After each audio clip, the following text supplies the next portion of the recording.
Welcome to my channel. ఈరోజు అమ్మ వంటల రుచిలో వర్షాకాలంలో మాత్రమే దొరికే ఆరోగ్యకరమైన రుచికరమైన గునుగు కూర లేదా గురుగు కూర ఎలా తయారు చేయాలో ఇప్పుడు చూద్దాం. ఈ వీడియో మీకు నచ్చినట్లయితే లైక్ చేసి మీ ఫ్రెండ్స్కి రిలేటివ్స్కి షేర్ చేసి మరిన్ని వంటల కోసం అమ్మ వంటల రుచి ఛానల్ని సబ్స్క్రైబ్ చేసుకుని పక్కనే ఉన్న బెల్ ఐకాన్ కూడా ప్రెస్ చేయండి. ముందుగా కడాయిలో 2 టేబుల్ స్పూన్ల వరకు నూనె వేసుకుని వేడైన తర్వాత 1.5 టీ స్పూన్ పోపు దినుసులు వేసుకోవాలి. శనగపప్పు, మినప్పప్పు, ఆవాలు, జీలకర్ర కలుపుకున్నటువంటి పోపు దినుసులు వేసి లో ఫ్లేమ్లో కొంతసేపు వేయించుకున్న తర్వాత దంచుకున్న వెల్లుల్లిపాయలు 4, కరివేపాకు కొద్దిగా వేసి వీటిని కూడా వేయించుకోండి. ఇప్పుడు తుంచుకున్న ఎండుమిరపకాయలను కూడా 2 వేసుకొని ఇవి అన్నీ కూడా బాగా వేగేటట్లుగా లో టు మీడియం ఫ్లేమ్లో వేయించుకున్న తర్వాత కట్ చేసి పెట్టుకున్నటువంటి పచ్చిమిరపకాయలు 2, తరిగి పెట్టుకున్న ఉల్లిపాయ పెద్దది 1, మీడియం సైజు అయితే 2 వేసుకోవచ్చు.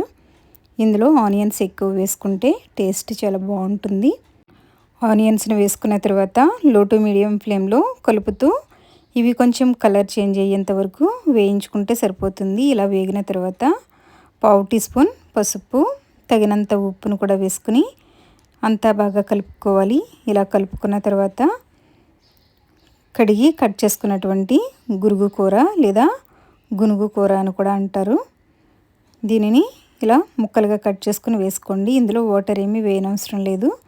దీంట్లో ఉండే వాటర్కే అది ఉడికిపోతుంది. చాలా తొందరగానే ఉడికిపోతుంది. మనం ఇందులో కారం యూజ్ చేయము. పచ్చిమిర్చి కారం, అలాగే ఎండుమిర్చి కారం, వెల్లుల్లి ఘాటు సరిపోతుంది.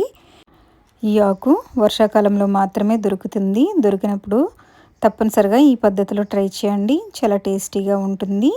మీరు ఫస్ట్ టైం మన ఛానల్ని చూస్తున్నట్లయితే మరిన్ని కొత్త రెసిపీస్ కోసం అమ్మ వంటల రుచి ఛానల్ని సబ్స్క్రైబ్ చేసుకోవడం మర్చిపోకండి.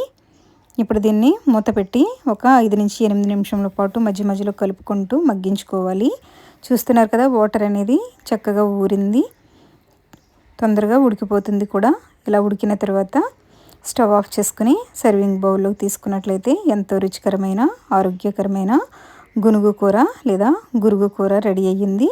దీనిని రైస్తోనైనా తినొచ్చు, రోటీతోనైనా తినొచ్చు. చాలా టేస్టీగా ఉంటుంది. మీరు కూడా తప్పనిసరిగా ట్రై చేయండి. Thank you for watching my video.